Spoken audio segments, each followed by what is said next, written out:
season comes down to this game. Why? Well, I'm going to talk about that.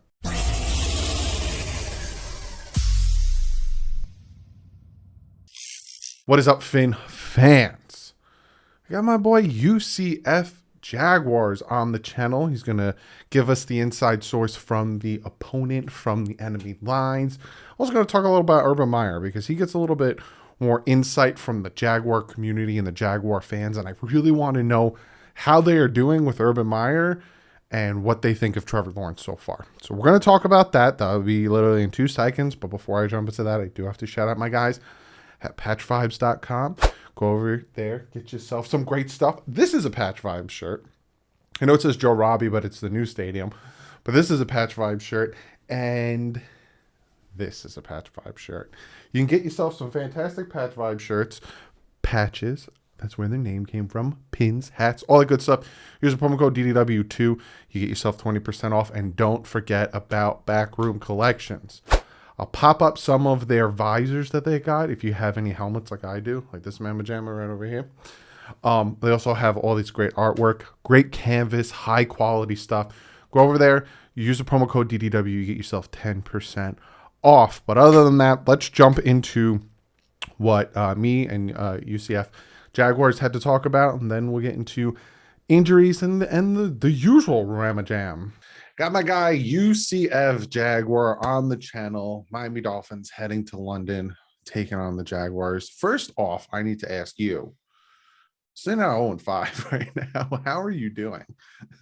I mean, I'm fine. We kind of all expected this. Obviously, I mean, when you go through rebuild, it's tough. It's tough. I mean, you never look back and say, man, that year we went 2-15, that was fun. That was a lot of fun going through that. So, I mean, we understand what it is. It sucks going through it. It sucks when you see just a clear lack of talent at certain spots. Yeah. Like, you know, I mean, like last week we had a cornerback that was just getting targeted. And it's like, well, I mean, what more can you do when he just, you know, flat out just lacked the talent there? But I mean, we're getting through it. So we'll see where we end up. What is your thoughts on Trevor Lawrence so far? I know it's only 5 games, but what you're happy with him? You think where does he need to grow? And what's your thoughts on him? Yeah, I mean, I've loved Trevor Lawrence so far. I mean, a lot of people, a lot of stat heroes kind of look at things and they look and say, oh my God, this guy has more interceptions than touchdowns. But I mean, it's a type of thing where you really have to kind of watch the games to understand that, look, this guy is making some incredible throws. And the thing about him is right now he's kind of going through the learning process of when to check it down as opposed to when to kind of make the deeper throw. And obviously when you look at the Clemson offense, I mean, when Deshaun Watson went from Clemson to the NFL, he threw a lot of interceptions. And it's kind of the same with Trevor Lawrence, is because honestly, the Clemson offense doesn't really get you very well prepared for the NFL. And it is a little bit of a transition. But Trevor Lawrence, last couple of games, he's cut down the turnovers. He had 1 interception the last 2 games and just came off of a garbage time, just chuck it in the end zone, see what you get type of thing. But he's been good, man. He's been making the throws and he's just kind of been figuring out this offense. And, I had very, very high expectations for Trevor Lawrence coming into the season and just coming to the Jaguars in general. And, my opinions about him have not faded out at all because I think this guy is definitely a potential stud.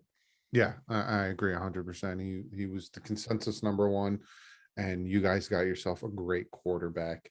Last thing we'll talk about before we get into the game, Urban Meyer. Yeah. What is your thoughts on what's going on with him, and do you still want him as your head coach? Yeah, I mean, it's tough. I mean, Jaguar fans are either on the side of like fire him now or, fire him at the end of the season. I mean, when I look at it, I don't feel like he's going to be the coach next season. Yeah. Now, with that said, I don't think we should fire him right now just because it's like, I mean, I just don't see what you're gaining from firing him.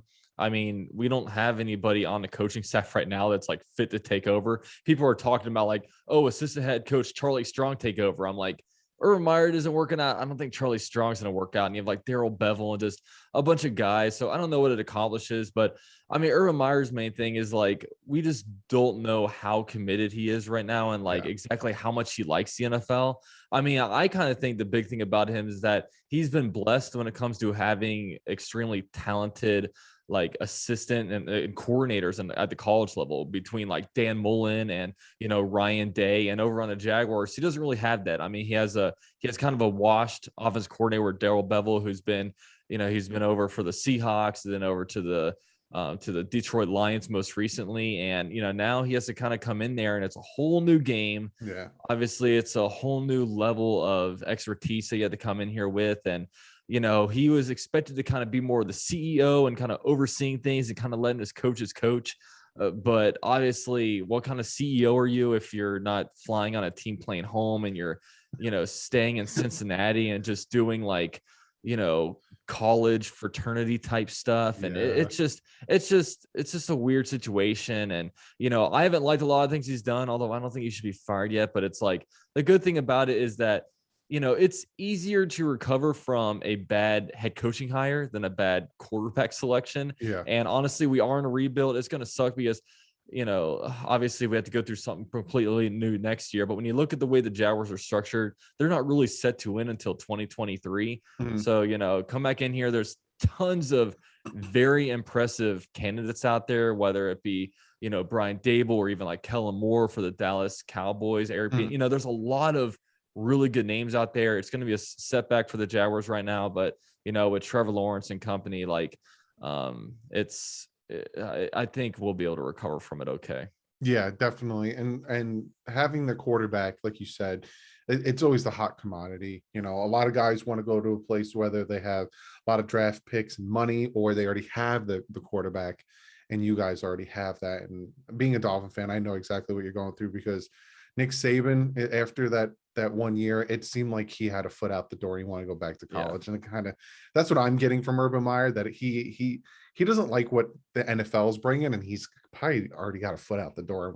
I'm hearing USC, like he wants to go somewhere else. And yeah, it's just, I don't know what, sometimes the national media puts stuff out and you have to kind of decipher through it. It's like, if he's ever since kind of Urban Meyer accepted the job there, and like Trevor Lawrence, the Jaguars like #1 overall pick, they were trying to find ways. Trevor Lawrence should not go to Jacksonville. He should hold out. He should, the Jaguars getting Urban Meyer. Maybe they get Justin Fields and just all these different kind of things. And then it's also with Urban Meyer, like Urban Meyer, terrible hire. What are the Jaguars doing? And then now the same people that, just seem to have something against Jacksonville, or now so passionately Jaguars should fire Urban Meyer. It's like, well, what does the national media care about what the Jaguars do? I don't know. Sometimes the narratives that are being pushed are a little bit confusing, and it's sometimes you really obviously when you cover Dolphins, you have to really decipher through the BS. You know what I mean? Yeah. And what's substance, what's not, and it's tough sometimes. Yeah, I think it's for the past 3 weeks the Dolphins have been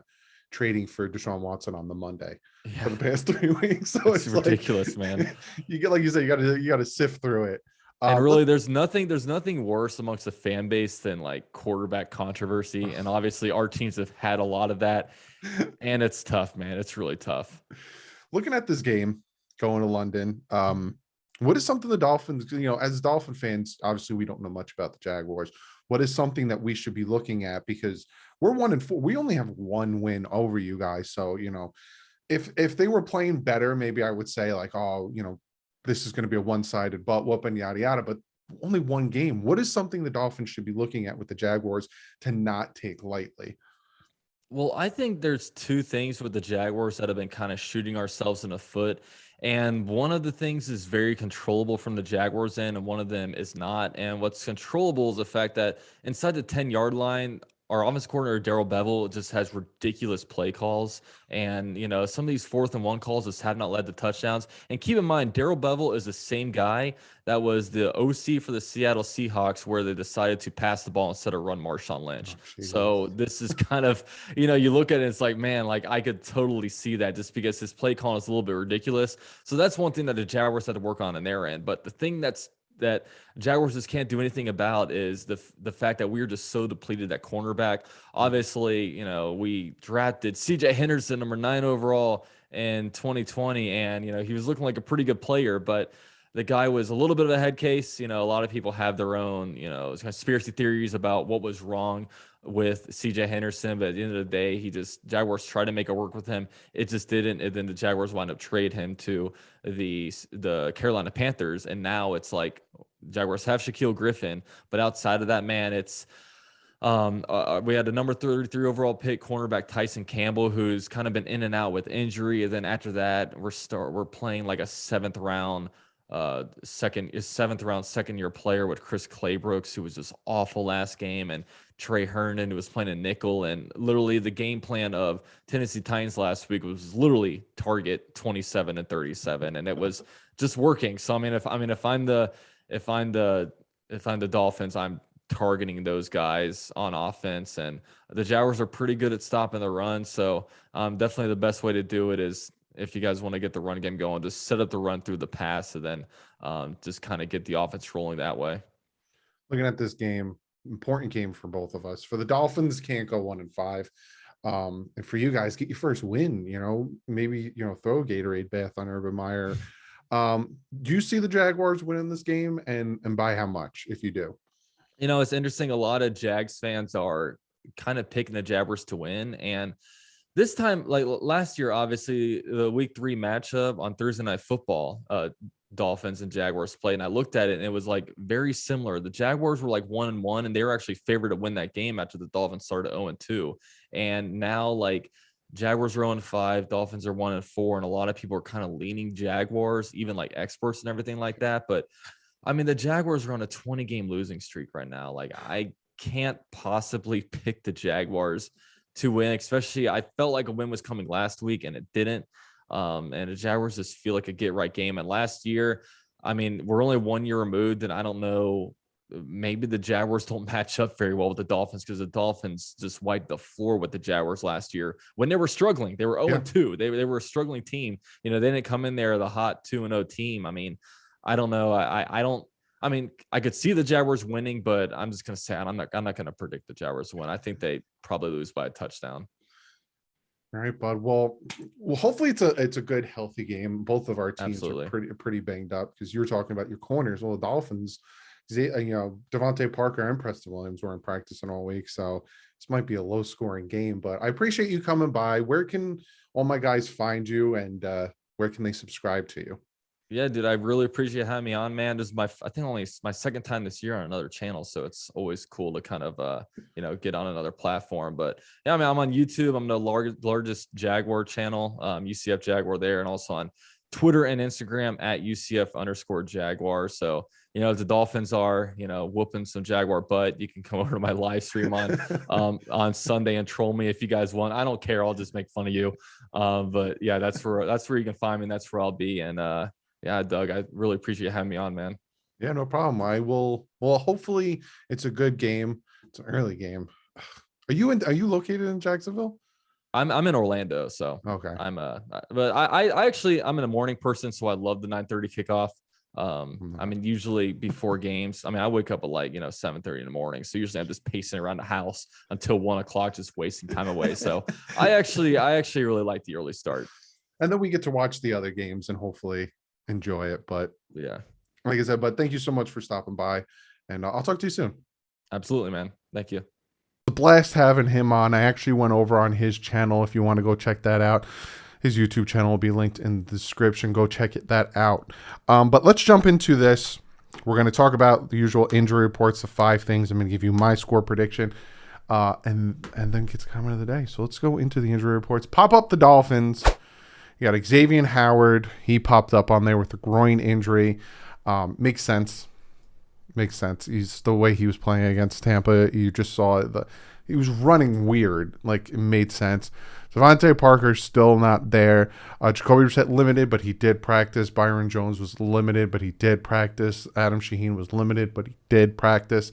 Preston Williams pops up on the injury report, and Brandon Jones full practice. But if it goes off of what I'm seeing here with the wide receivers, having Will Fuller on IR, Parker and Williams on there now, and if Tua comes back, which he's not on there, but he's designated to return from IR, kind of like what they did with Raekwon Davis, Tua's starting receivers are going to be Matt Collins, Albert Wilson, Jalen Waddle. And they'll probably bring in Isaiah Ford, hopefully bring up Kirk Merritt. But it's another situation, and I'm not using this as an excuse, and it is not an excuse if he plays bad. But it's another Kansas City Chiefs game where his starting receivers are out. Just got to make do with what you got. But I will play a really quick clip from May 21st where I talked about that the group that needs to step up. And I said wide receivers, and this is what I said. Wide receivers.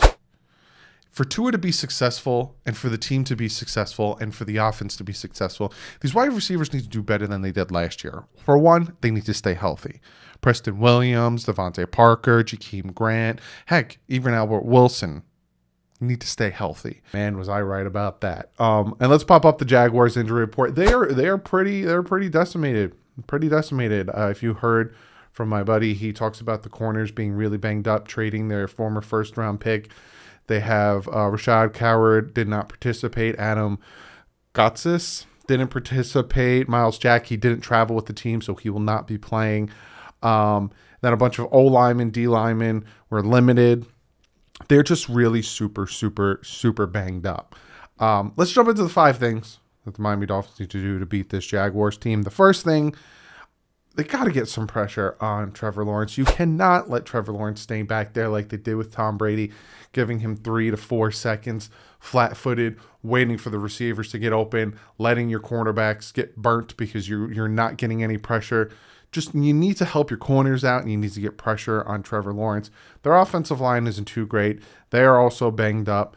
Get after the quarterback. Don't make Trevor Lawrence look like the next coming of Dan Marino like we tend to do with these opposing quarterbacks, giving them all the time in the world in the pocket.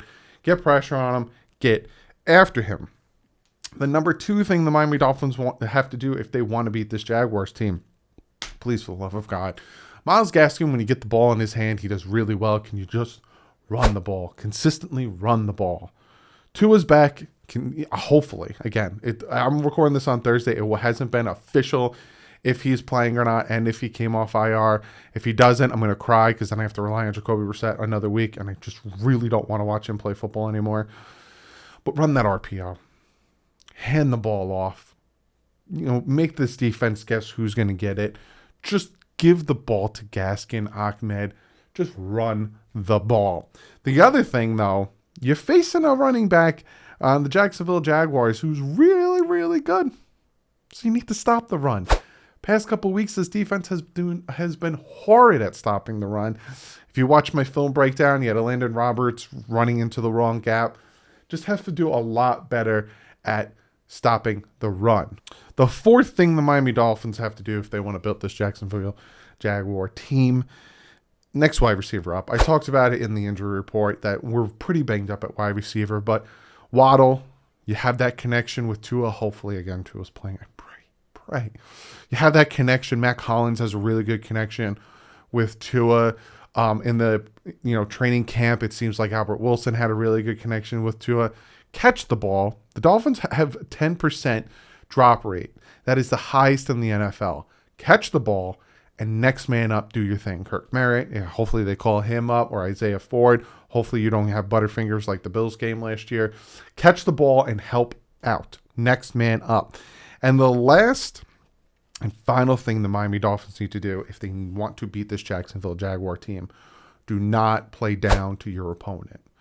The Miami Dolphins always find a way to play down to their opponent. Now, this is going to be quick because I'm going to go right into my spiel I usually do before I make the pick. So that's number 5, don't play down to your opponent. That being said, this is the season. You're 1-4. The Dolphins should not be 1-4.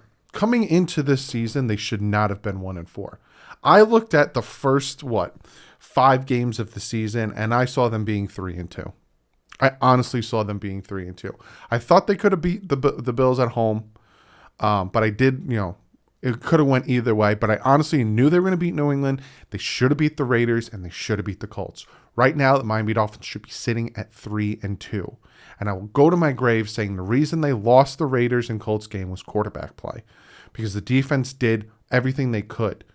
Yeah, they gave up some runs, but it was to the point where the defense, a pick six in the Raiders game, giving the offense that upper hand, 14-0 at some point, and it was just downhill from there. The Colts game, just no non-moving of the ball. Just so you should be 3-2, but you're 1-4. This is the season. If the Miami Dolphins lose to these Jacksonville Jaguar team, the season is over. I don't care how many more games they have left. If you cannot beat a Jacksonville Jaguar team that is 0-5, that their head coach went to a bar after a Thursday night Cincinnati Bengal game, that their head coach has no desire, it seems like, to be coaching in the NFL, you can't beat that team on a neutral playing field over in London where both teams are jet lagged, both teams' times are off. There's no way you're beating the Falcons. There's no way you're beating the Texans. There's no way you're beating the Jets. There's no way you're beating the Panthers. There's no way you're beating the Giants, who are completely decimated with injury, and you're not beating the Patriots again. Because other than that, the other games are going to be hard with the Bills, the Saints, the Titans, and the Ravens. 4 games. Those are 4 games that I could probably chalk up to a loss. Other than that, you better win the rest of the games. But again, you could possibly beat the Saints on the 27th. Very easily could it be a 10-win team, but you need to start now. You need to beat a team that is inferior to your team. I'm saying it. The Jaguars are not as good as the Dolphins. UCF, he even said it. Surprised the Dolphins are where they are. You need to beat this team. You have Tua hopefully coming back. Hopefully he comes back and he lifts the offense. He throws it to open guys. He doesn't hold the ball too long, and he doesn't look like Jacoby Brissett. But if he does, I'm going to tear him down in the film breakdown. I am not biased towards one quarterback or the other. I want to win. Miami Dolphins have given up 16 sacks in the first 5 weeks. That is 4th in the NFL. The offensive line needs to do better. They did do better last week.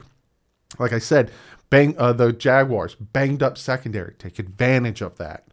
Get after that. Miles Jack isn't playing. Take advantage of that. This is the season. Now, when I talk about they better win this game, I'm not talking 21-24, the Dolphins pull off a win. No. You better win this game. Because like I raffled off all those teams that are not as good as the Dolphins on paper, you better win this game. And I'm talking 28-14, win this game. Tua better go out there. He better light it up. He better show everyone why he's the starting quarterback for the Dolphins right now. And the Dolphins better go out and win this game. Because if it's a nail biter, if it comes down to the last second play, fantastic, we won it. It's not a good sign. It's not a good sign going up against the Falcons team that beat the Jets. It's not a good sign going up against the Texans team that got real close to beating the Patriots. It's not a good sign going up against the Jets team that beat the Titans. It's not a good sign going against the Panthers, who started 3-0. Not a good sign. So you better win this game, and decisively. And I'm picking that way. That being said, comment below. What do you guys think? What do the Dolphins have to do to beat this Jaguars team? You can't look at it as a trap game. You're only one game better than them. So comment below. Do you think that this is the season? Do you think that this is the game that decides if the season goes up or down, if they can come back or not? Comment below, and I'm going to get to one of you guys' comments of the day. Now, this is a good comment. I found this very interesting. It came from Xander. And Xander said, in the past, we've had great leadership on team, especially defense with Wake, Jason Taylor, Zach Thomas. Where's the leadership? I don't see any of these players stepping up and being leaders. Where is it going to come from? And it's a very good question, because when it comes to the captains, right, you have Clayton Fedulum, you have Matt Collins, you have a lot of special teamers are your captains. And a lot of people came out when that happened and said, why wasn't Tua named the captain? That's because the team doesn't have any confidence in Tua. No. The reason Tua is not named the captain, and Matt Collins came out and said it, is because of how they came about nominating the captains. Essentially, you came up and said, I would like to be a captain, and here's why I'd want to be a captain. So a lot of people want to say, well, why isn't Tua? I have a rebuttal for you. Why isn't Manuel Agba leading sack? Why isn't Xavier Howard our leading interception? Why isn't Devontae Parker? Why isn't Jesse Davis? Why isn't Byron Jones? Why isn't Eric Rowe? Why isn't Jerome Baker? Why isn't Christian Wilkins? Why isn't any of the other vet guys who are actually have a ton of experience stepping up? And you aren't wrong. They need that leadership. You know, when we had Mike Pouncey on the center, he was the leader of that offensive line, and he showed it. There was that camaraderie with the Unicorns. When we had Brandon Albert, Laramie Tunsil, him, I don't remember who the right guard or right tackle is. I think Jesse Davis was the right tackle, wasn't he? No, it was Juwan James. I don't remember who the right guard was.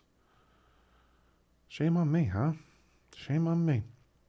But there was that camaraderie and there was that leadership there. Same thing with the defense. At some points it was Joey Porter. Some points it was Zach Thomas, like you were saying. At some points it was Channing Crowder. You need that leadership. Someone needs to step up. Now, I feel like when it comes to the defense, when it comes to the offense, it should be Jesse Davis. When it comes to the offensive line, because like I complain about all the time, the Dolphins didn't really go out and bring any veteran leadership on the offensive line. They thought the young guys are going to step up. Trial by fire. That's the dumbest way to go about your offensive line, having a second year and a first year guy, and then you put one like 6-7 year guy on the end. It's just dumb. But you're not wrong. Where's it coming from? Someone needs to step up. And this is the game. There better be fire under their ass. There better be. Because I'm saying it. If the Dolphins don't come out and whip the Jaguars' butt like they did week 3 of last year, I'm not going to be happy. Even if we win, I'm not going to be happy. If we barely win, we have to win big. Defense needs to show that Bucks game is just because the Bucks were out of our league. And the offense needs to show now that Tua's back, we're going to get this thing turning around. If not, I'm going to cry. But enough with the seriousness. But it is true. This season's on the line. I hope you guys enjoy this video. I will be live for this game, 9:30 in the morning. I'm going to be wearing the Petrified's Lightning shirt. Hopefully it brings us luck. I'm probably going to be half tired. And I'm probably going to sound like a deep-voiced cowboy. I don't know what the hell I'm saying. But I'll see you Sunday at 9 o'clock. Around like 9:20. I'll hop on live. But be sure to comment below. Let me know all the good stuff that you liked in this video. I love reading you guys' comments. I read all your guys' comments. But on that, guys, like usual, stay classy. I'll see you Sunday. Fins up.